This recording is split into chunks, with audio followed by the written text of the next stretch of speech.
Les deux fonctions que nous allons voir maintenant permettent de calculer une nouvelle date en fonction d'une date de départ et d'un nombre de jours ouvrés. On pourra également choisir de paramétrer une liste de jours fériés. La deuxième fonction, série.jour.ouvre.intl, permet une subtilité qui peut être pratique. Découvrons ces deux fonctions en commençant par série.jour.ouvre. Voici un tableau dans lequel nous avons une liste de clients, les dates de réception des contrats et on doit renvoyer ce contrat, signé ou modifié comme vous voulez, dans un délai de 10 jours.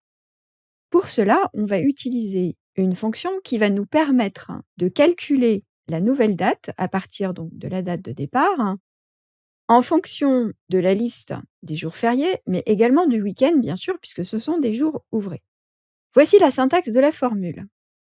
Ici, Excel vous demande, dans le premier argument, la date de départ. C'est la date de réception du contrat dans notre exemple, en C8. Ensuite, le nombre de jours, c'est le nombre de jours imposé par votre process interne. Ici, on le met avec une référence absolue pour ensuite pouvoir recopier la formule sans que ce paramètre bouge. De même pour les jours fériés, qui sont dans cette liste ici et qui seront toujours les mêmes en fonction des lignes qui vont être recopiées.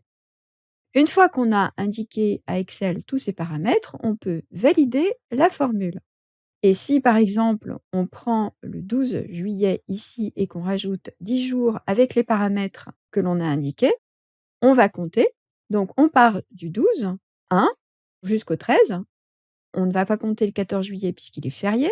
Donc 2, 3, 4, 5, 6, 7, 8, 9 et 10.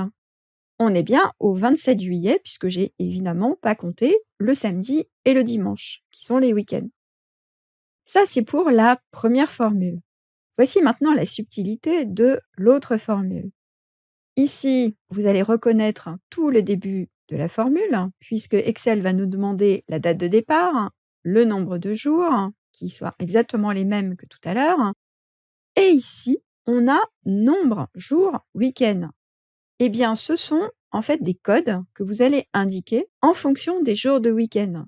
Donc, si vous l'omettez, ça sera les jours les plus courants pour des salariés classiques, samedi et dimanche. Mais en revanche, si vous êtes commerçant et que vous avez besoin de calculer des dates, vous allez plutôt choisir le code de dimanche, lundi. Il y a bien entendu d'autres codes qui sont disponibles. Regardez, Excel va vous aider à trouver le code. Si j'efface l'option que j'ai choisie, Excel va vous donner carrément la liste dans une aide contextuelle. C'est quand même assez pratique. Donc ici, on va reprendre notre dimanche lundi. Il suffit de double-cliquer dessus et on va pouvoir valider notre formule qui est donc complétée. Ces deux fonctions sont très utiles pour calculer les dates en fonction de paramètres très personnalisés.